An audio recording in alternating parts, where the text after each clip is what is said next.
abolisi dan amnesti ini juga saya kira diketahui oleh Pak Jokowi.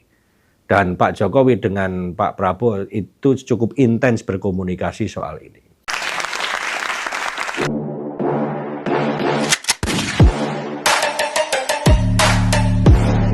Abolisi terhadap Tom Lembong dan amnesti terhadap Hasto ini menurut saya ini langkah yang cukup strategis bagi Pak Prabowo untuk menjalankan program-program pemerintahannya yang memang dibutuhkan stabilitas politik.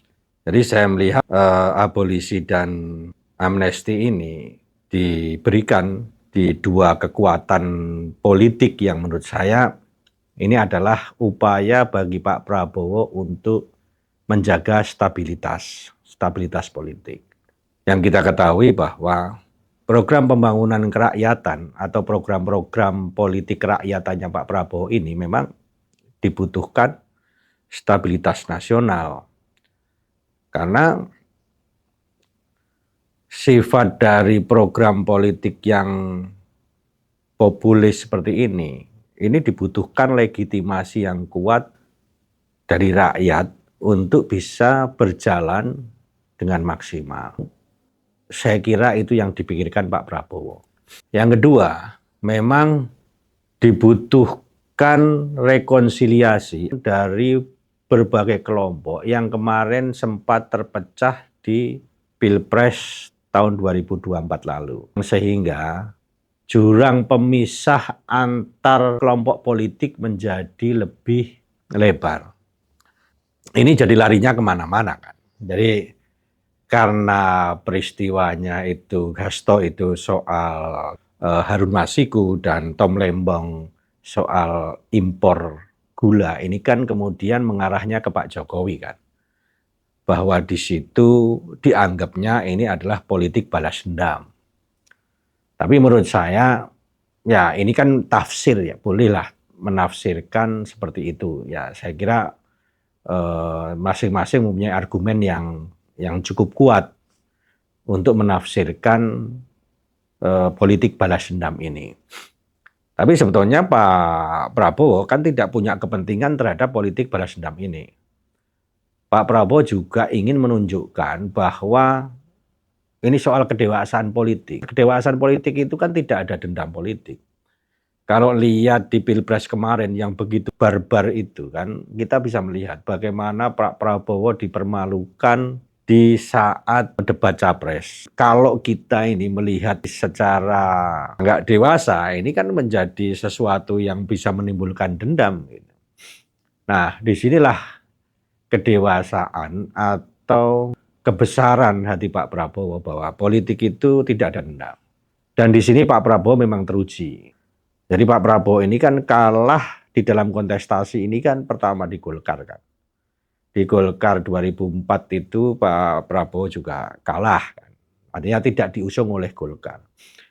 2029 waktu menjadi calon wakil presiden bersama Bu Mega juga kalah. 2014 kalah, 2019 kalah. Artinya kegagalan-kegagalan Pak Prabowo ini sudah membentuk atau memberi pelajaran kepada Pak Prabowo ini.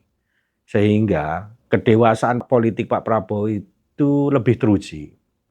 Jadi kalau persoalan-persoalan sakit hati bagi Pak Prabowo mungkin sudah tidak lagi menjadi persoalan. Nah ini dibuktikan dengan abolisi dan amnesti yang diberikan ke Tom Lembong dan Hasto. Ini kan salah satu bukti. Walaupun kemudian tafsir politiknya itu juga bias kemana-mana. Yang paling kentara adalah bias hubungan Pak Prabowo dengan Jokowi. Saya kira pemberian abolisi dan amnesti ini saya kira juga sudah dikomunikasikan dengan Pak Jokowi saya kira. Artinya kalau saya melihat ya ini Pak Jokowi juga saya kira ini juga niat Pak Jokowi kan. Dan saya lihat ini komunikasi politik yang cukup cantik.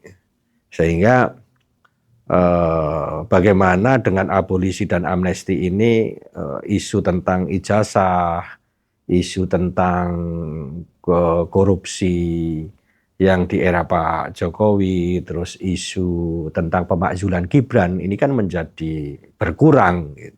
Nah ini menurut saya upaya yang cukup menarik. Gitu. Meskipun sebagian rakyat juga agak sulit memahami ini. Kenapa? Karena abolisi dan amnesti ini diberikan kepada Hasto dan Tom Lembong yang diduga atau yang sekarang sebenarnya sudah terpidana korupsi. Nah ini kan kalau sebagian pemahaman masyarakat, kenapa koruptor itu dilindungi? Walaupun kemudian PDIP dan pengikut Anies yang karena Tom Lembong di situ, ini menganggap adalah kebaikan hati Pak Prabowo. Memang keputusan ini juga mengandung resiko. Resiko politik kan pasti ada. Artinya persepsi publik terhadap Pak Prabowo kan tidak semua dapat memahami ini. Tapi di sini Pak Prabowo bisa mengambil keuntungan-keuntungan politik yang menurut saya ini cukup menguntungkan Pak Prabowo. Salah satunya adalah bahwa Pak Prabowo ini dianggap mempunyai jiwa besar atau kedewasaan politik yang melebihi tokoh manapun. Dia dengan memaafkan orang-orang yang kemarin itu menjadi rival di dalam Pilpres itu, ini kemudian yang terjerat kasus pidana korupsi ini kemudian diampuni. Nah, selain itu, Pak Prabowo juga bisa mengambil keuntungan dengan memberi abolisi dan amnesti ini. Dua kekuatan politik besar PDIP dan kelompoknya Anies ini bisa mereda. Artinya ketika ini kemudian mereda, politik stabil akan memberi ruang yang lebih kondusif untuk menjalankan program-program politik Pak Prabowo. Itu saya kira artinya apa?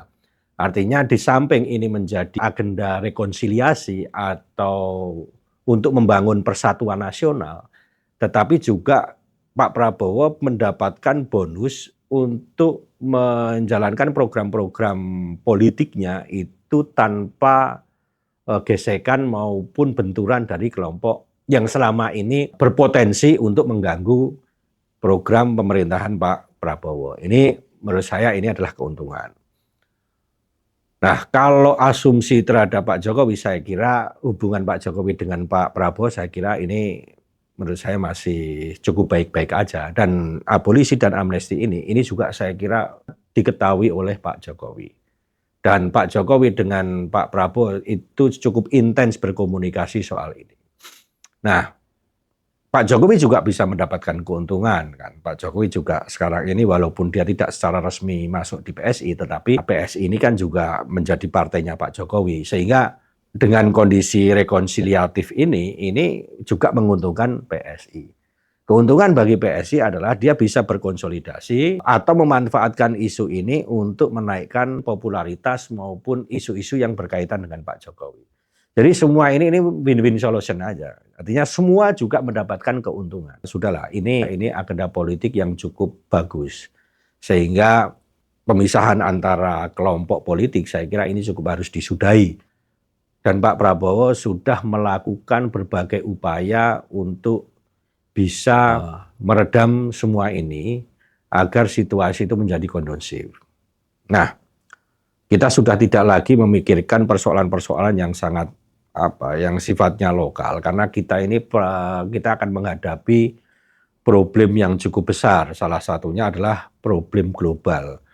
Yang ini bagi Pak Prabowo ini menjadi lebih penting ketimbang persoalan-persoalan klasik, benturan antar kelompok, antar golongan politik yang itu sangat tidak kondusif. Ini saya kira ini permulaan dan Pak Prabowo cukup bagus untuk mengorkestrasi kekuatan politik yang selama ini sudah mulai kelihatan faksi-faksinya, sehingga Pak Prabowo butuh energi yang cukup besar jika ini dibiarkan liar dan saling berbenturan, dan itu tidak kondusif untuk Pak Prabowo dalam menyelamatkan situasi ekonomi, politik, dan persoalan global, terutama sekarang ini kan kekhawatiran Indonesia dengan munculnya perang negara-negara di Arab dan di Rusia dan sekarang ini dengan antara Kamboja dan Thailand ini kan bisa nanti merembet ke Indonesia.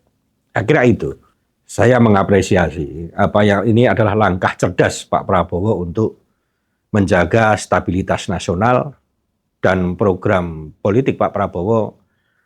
Walaupun kemudian anggapan bahwa Pak Prabowo memaafkan penjahat korupsi dan ini hanya untuk kepentingan kekuasaan, saya kira ini penafsiran yang sah ya, dan masyarakat berhak untuk menafsirkan itu. Tinggal nanti Pak Prabowo bisa membuktikan apakah kasus-kasus korupsi yang selanjutnya itu tetap berjalan atau justru nanti berhenti. Nah ini saya kira tergantung Pak Prabowo.